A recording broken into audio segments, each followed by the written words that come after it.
Bonjour et bienvenue à votre émission en direct du bureau du maire. Je me trouve avec M. Demers ce mois-ci. Bonjour, M. Demers. Bonjour, j'espère que ça va bien, vous? Ça va très bien, et vous? Ça va, oui. Oui, ça va, merci. On est content de vous voir parce que le dernier mois, on était bien accompagnés quand même. On était avec M. Boyer. Ça s'est super bien passé. Mais je suis très heureuse de vous retrouver ce mois-ci. On a plusieurs sujets à parler ce mois-ci. Là, en ce moment, on est en train de parler de plan de déconfinement, donc les nouvelles sont bonnes. Mais je voulais justement revenir sur ma dernière émission avec M. Boyer. Je lui ai posé la question, quel dossier il tenait absolument à reconduire dans son nouveau mandat à venir, potentiellement. Alors moi, je me pose la question, vous, c'est quoi le dossier que vous tenez absolument à ce que votre équipe poursuive? Qu'est-ce qui vous tient le plus à cœur? C'est une bonne question. Et puis, je vous dirais, je ne veux pas choisir entre un dossier et les mettre en opposition, mais c'est plutôt l'orientation. Et je suis confiant qu'on va poursuivre dans la même orientation parce que, historiquement, ce qu'on tente de faire, c'est de prendre les décisions en collégialité. Alors, les décisions qui ont été prises sur les orientations qu'on a eues jusqu'à date, M. Boyer a joué un rôle important, tout comme les autres élus de notre équipe. Alors, je suis confiant. Ce que je veux, c'est qu'on continue à mettre la population en contribution en poursuivant des consultations publiques au rythme où ce qu'on le fait. Je pense, selon moi, on est la grande ville qui consulte le plus au Québec sa population, toutes les décisions d'orientation. On a des grands défis au niveau de la relance économique. Et M. Boyer a fait un travail formidable là-dessus et poursuivre dans ce dossier-là, c'est lui le responsable. Il y a évidemment notre décision de se donner une orientation pour le développement de Ville de Laval, qui est la vision stratégique qu'on appelle urbaine de nature. Il y a le dossier du centre-ville, continuer à protéger nos forêts, nos milieux naturels et les mettre en évidence pour que la population puisse les apprécier et en bénéficier. C'est plus ces orientations-là, puis j'ai la conviction que ça va continuer. Et je profite de l'occasion pour dire, évidemment, je n'ai pas été aussi présent que j'aurais voulu l'être. Je m'excuse, la dernière fois, j'étais supposé de faire l'émission, mais M. Boyer, qui est vice-président du comité exécutif et maire suppléant, a dû assumer plusieurs responsabilités que normalement j'assume dû à des situations particulières au niveau de ma famille. Bien, il a bien été coaché parce que ça a super bien été avec M. Boyer. Oui. Vous faites un bon transfert de connaissances, d'expériences, de dossiers. Puis si on voulait, c'est quoi la valeur principale que vous voulez que M. Boyer continue de faire vivre? Développer Laval en respect avec la nature, la richesse qu'on a. Il y a peu de grandes villes qui peuvent se vanter d'avoir le tiers de leur territoire zoné agricole. Donc, l'autosuffisance alimentaire pourrait à Laval être atteinte à un certain niveau. Il y a peu de grandes villes qui ont autant de boisés que nous, et on sait que les boisés, c'est le poumon, donc c'est la qualité de vie. Nous ne sommes que ce qu'on mange, ce qu'on boit, ce qu'on respire. Alors, si l'air est pollué, bien évidemment, il y a des conséquences médicales. Alors, l'orientation qu'on a prise, c'est de mettre en valeur les richesses naturelles de Ville de Laval et de briser un peu la perception que le développement économique est en opposition avec l'environnement. Moi, je pense que c'est une vision personnelle. Je pense que l'environnement sera le levier économique majeur dans l'avenir. Nous n'avons qu'à regarder les problèmes que des pays émergents ont au niveau de l'environnement, que ce soit la Chine, l'Inde, au Moyen-Orient, en Orient. Les gens se promenaient avec des masques bien avant que le COVID-19 arrive à cause de la qualité de l'air. Et une autre richesse naturelle qu'il faut respecter, c'est l'eau. Alors, le Québec, on est riche. Donc, c'est vraiment ce qui vous distingue, Laval, c'est vraiment ce que vous voulez, la teinte que vous voulez donner à votre ville. D'ailleurs, j'ai vu à la télé une annonce publicitaire qui, sur Laval, c'était la trame verte et bleue. Alors, pouvez-vous, puis il y a une vidéo là-dessus aussi sur votre site de la Ville de Laval, mais si vous voulez, on va la regarder, on va prendre le temps de la regarder, cette trame-là qui passe à la télé. Très bien. Au petit matin, tout est calme. La vie se met doucement en branle. La nature ouvre lentement les yeux pour laisser poindre le lever du jour. Aux abords des cours d'eau, les limicoles s'éveillent. Après une longue nuit, l'heure est à la toilette matinale et à l'hydratation bien méritée.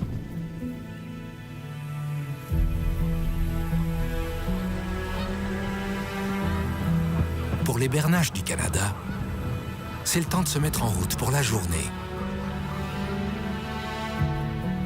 Alors que grands hérons, créatures aquatiques et habitants des boisés profitent de la proximité des berges pour batifoler à leur aise.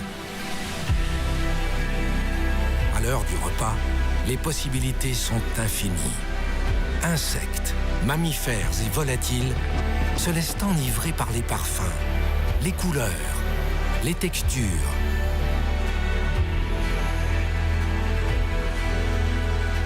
Leurs habitants repus, les boisés s'animent dans une grande valse de célébration.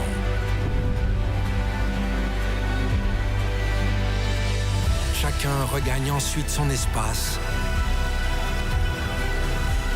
la tête pleine des merveilles de la journée, rêvant déjà au lendemain sur cette île d'exception.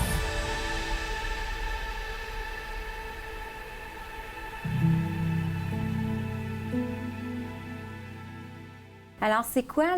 C'est le lancement d'une nouvelle campagne publicitaire pour la Ville de Laval? C'est quoi l'objectif de cette trame-là? Bien, les objectifs sont multiples, mais évidemment, c'est de sensibiliser la population à l'importance de respecter la nature, de ne pas polluer, déboiser ou détruire des boisés, et l'importance de planter des arbres.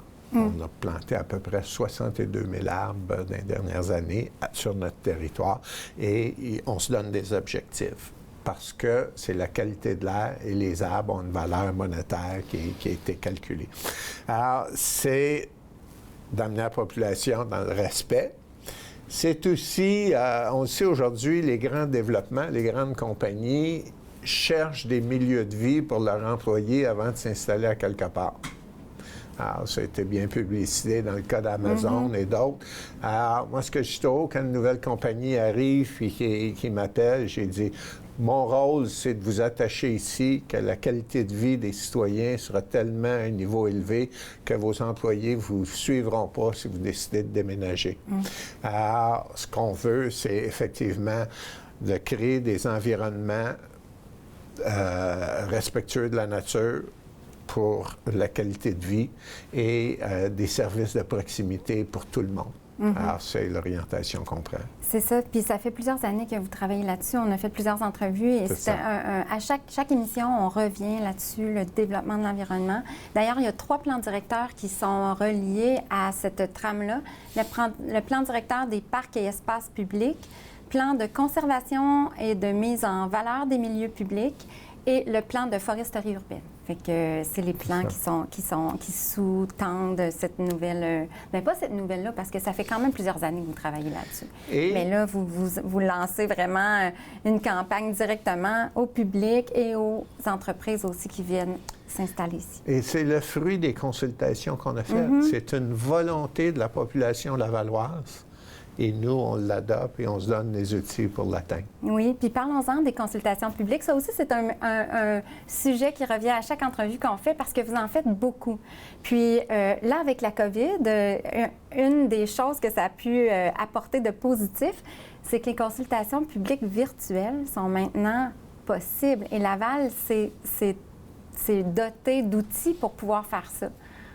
Effectivement, écoutez, je dois féliciter nos équipes, nos techniciens qui ont mis sur pied des procédures, des façons de faire qui permettent, de se communiquer entre nous, de tenir nos réunions pour toujours gérer la ville entre nous et non pas en présentiel. Alors, en dedans d'une semaine et demie, il y avait à peu près 1300 employés de Laval qui étaient en vidéoconférence et équipés pour le faire. Et évidemment, on a mis sur pied des façons de faire pour les consultations publiques qui s'est avéré très efficace. Et là, on maîtrise de mieux en mieux. Nos équipes sont de plus en plus habiles et efficaces. Et il y en a là des consultations publiques. Je pense qu'on a environ 16 qui sont en cours présentement sur notre site, dont une pour le développement du centre-ville. Oui, qui a lieu le 26 mai. C'est ça. Puis, est-ce qu'il y a un bon taux de participation à ces consultations publiques-là jusqu'à maintenant? Les chiffres sont très, très bons. Les gens participent, les gens veulent. Et c'est un franc succès, oui. Mais j'ai l'impression aussi qu'ils se sentent écoutés, parce que c'est beau faire des consultations publiques, mais quand les gens aussi sont écoutés et sont entendus, mais j'imagine que ça aussi, ça suscite l'intérêt de continuer de participer. Bien, ça, c'est le minimum de respect. Quand quelqu'un te parle, il faut que tu écoutes, puis il faut que tu démontres que tu écoutes, et non pas écouter d'une oreille distraite. Alors oui, les gens peuvent nous communiquer d'une façon verbale, par courriel, avec des mémoires, et tout ça est analysé par nos équipes. Et les gens peuvent aller sur le site Repensons Laval pour voir les différentes consultations publiques qui sont là en ce moment. Effectivement. Et on n'a pas le monopole des bonnes idées. On veut avoir les meilleures idées pour le développement de Ville de Laval et nos citoyens nous en fournissent plusieurs. Et un des dossiers dernièrement que vous avez réglé, c'est la signature de la convention avec les pompiers de la Ville de Laval. Alors, j'imagine que ça, c'est quelque chose, ça faisait un petit bout que ça se travaillait. C'est quelque chose dont vous êtes fiers, j'imagine. Effectivement. Premièrement, ça fait 2 ans que la convention collective est expirée. Oui. C'est une entente de 6 ans. Ah, c'est important. Pour nous, c'est important que nos employés soient fiers de leur travail. Alors, la convention collective avait des embûches à certains niveaux, au niveau des horaires de travail, une moins grande flexibilité, puis tout ça. Alors, ça va améliorer la qualité de vie de nos pompiers. Ça s'est réglé à l'intérieur du cadre financier qu'on s'était fixé, ce qui veut dire 2 d'augmentation de salaire, qui est approximativement le coût de la vie et ce que notre cadre, mais qui va rendre nos pompiers plus efficaces. On va être capable aussi de mettre sur pied un véhicule qui va permettre d'être un temps de réponse lors d'incendie plus rapide, puis tout ça. Mais il y a une autre dimension qui est un dossier que je vous dirais que c'est une entente qui est historique. On est arrivé à une entente qui va nous permettre d'instaurer un nouveau service qui s'appelle les premiers répondants. À l'heure actuelle, le temps de réponse d'urgence santé sur le territoire de Laval n'était peut-être pas à la hauteur de nos attentes. Pourquoi? Parce que plusieurs transports se faisaient à Montréal par les ambulances. Et une fois qu'ils faisaient le transport à Montréal, s'il y avait un appel, puis il était à proximité, ils faisaient l'appel à Montréal et ça le territoire de Ville de Laval n'était pas servi à la hauteur de nos attentes, surtout à Saint-François et à Laval-Ouest. Et là, avec les premiers répondants, on devrait être capable de réduire le temps d'intervention moyen de beaucoup, ce qui veut dire en dedans de 5 minutes, et c'est notre objectif, et c'est les pompiers qui vont intervenir. OK, donc si je comprends bien, là, le premier répondant, c'est quand il arrive un incident, ça peut être un accident, un incendie, évidemment, là, c'est les pompiers, mais il faut qu'il y ait, c'est la première personne qui peut arriver sur le site pour intervenir, c'est ça? On parle, à titre d'exemple, d'arrêt cardiaque dans une maison. OK. OK?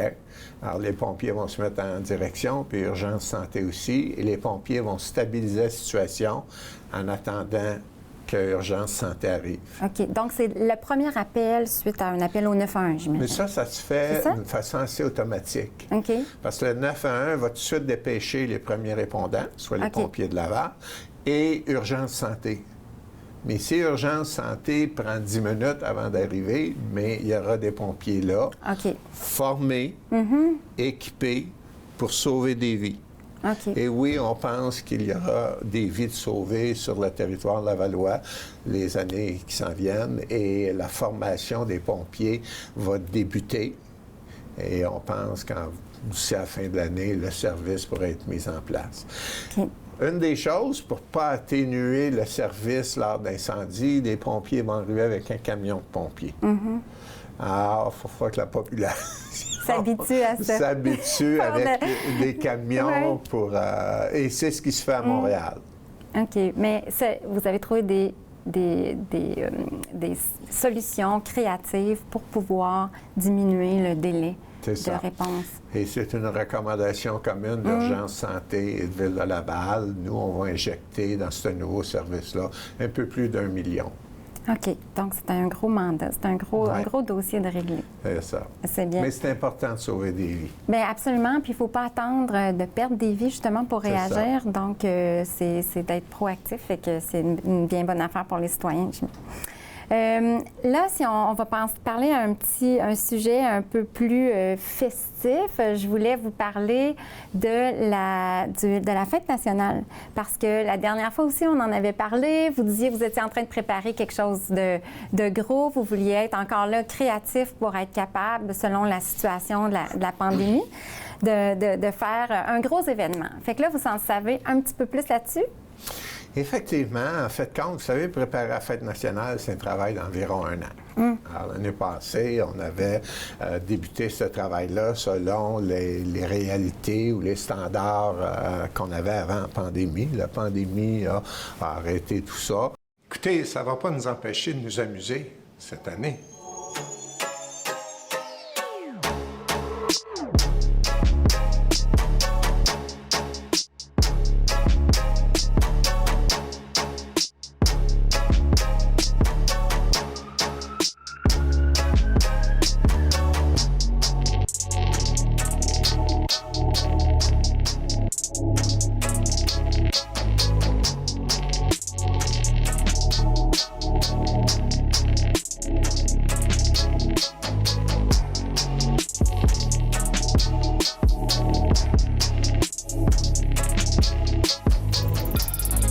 Célébrons ensemble, le 23 juin, notre fête nationale, avec un spectacle haut en couleur.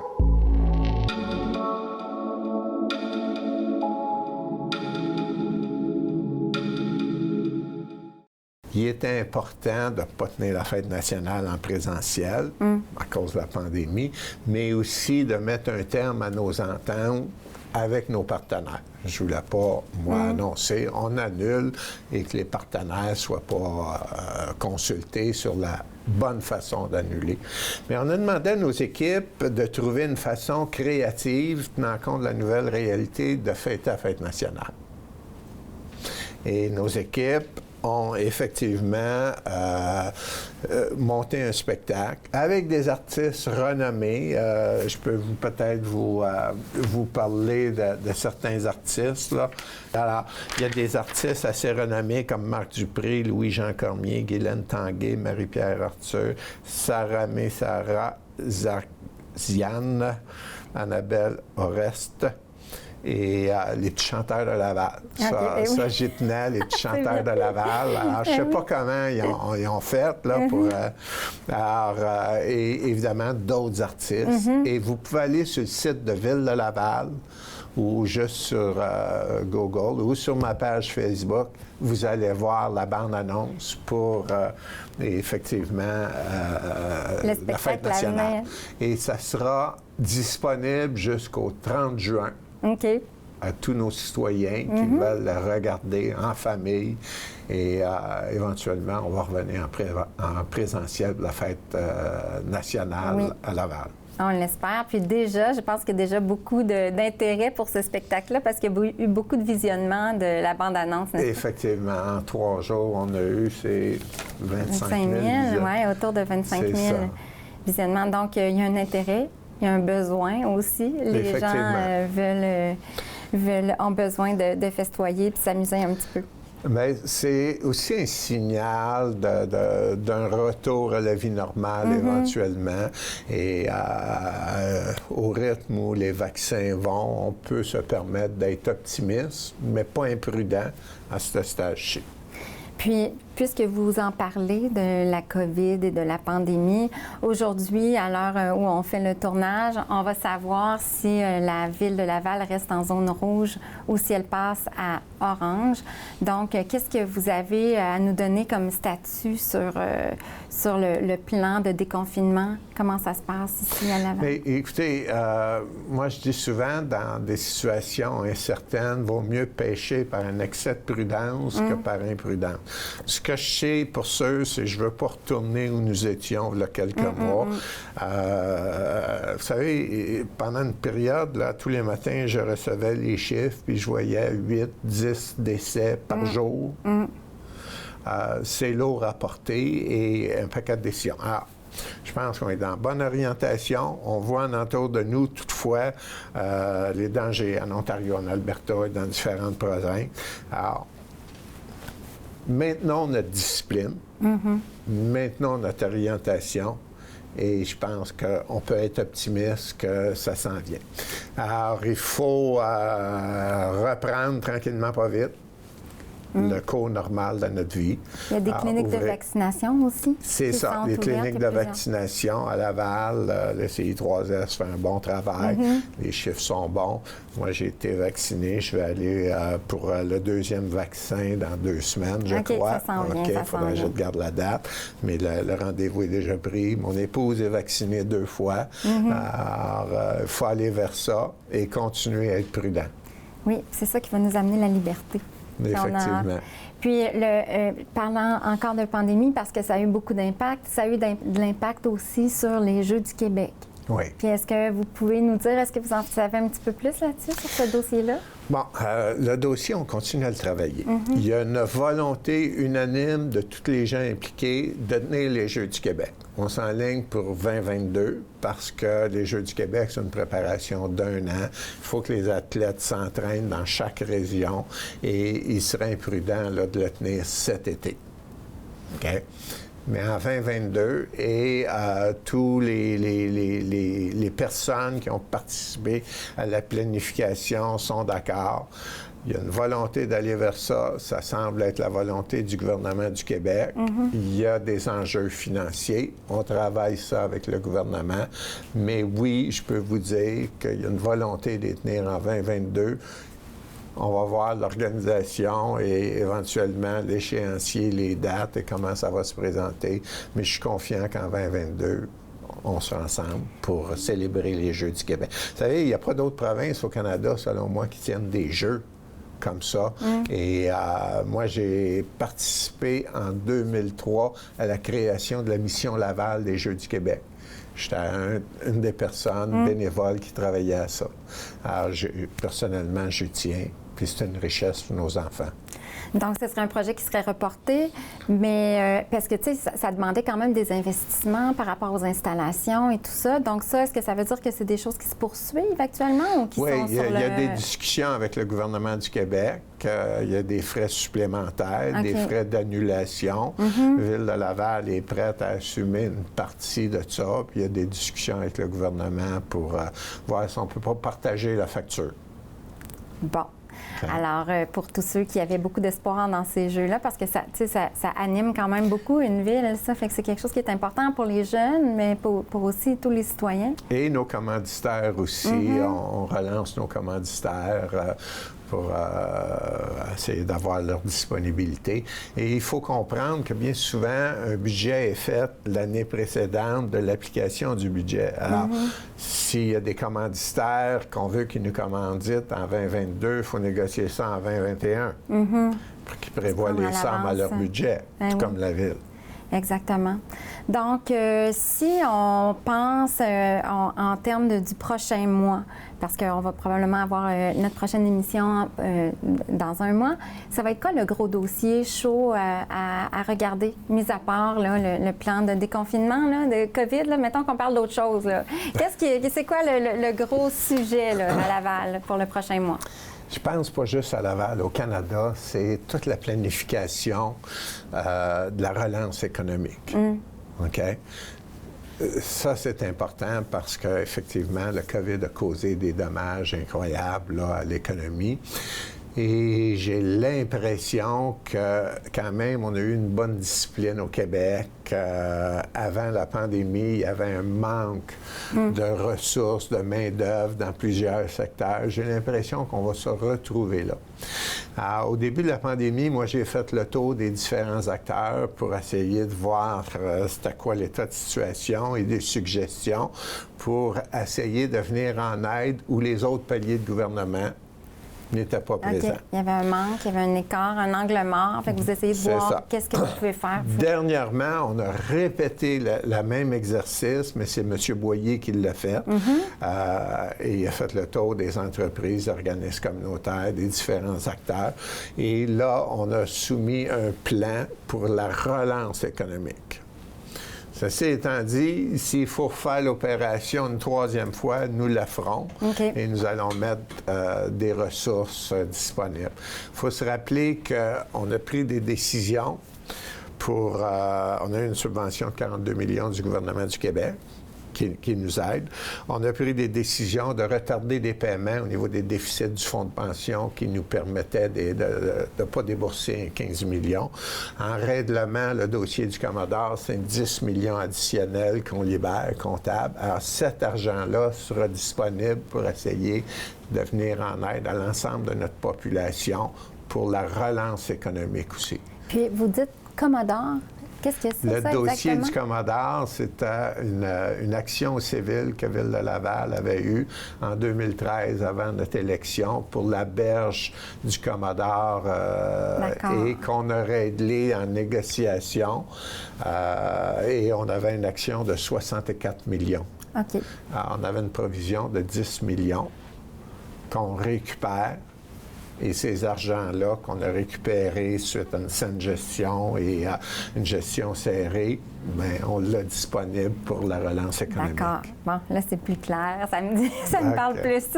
Bien, c'est ça. Mais des fois, je suis tellement dedans que j'oublie des grands parties. Je suis là pour ça. Je suis là pour ça, poser des questions pour éclaircir. Donc, ce serait ça le principal sujet à regarder, la relance économique dans le prochain mois. Bon, bien parfait. Je vous remercie beaucoup, M. Demers. Bien, merci. Merci d'informer les citoyens et du beau travail que vous faites. Bien, merci beaucoup. Alors, je vous souhaite un bon début d'été. Je vous souhaite la santé à vous et à votre femme. Puis, bien, on se retrouve dans un mois environ pour notre prochaine émission en direct du bureau du maire.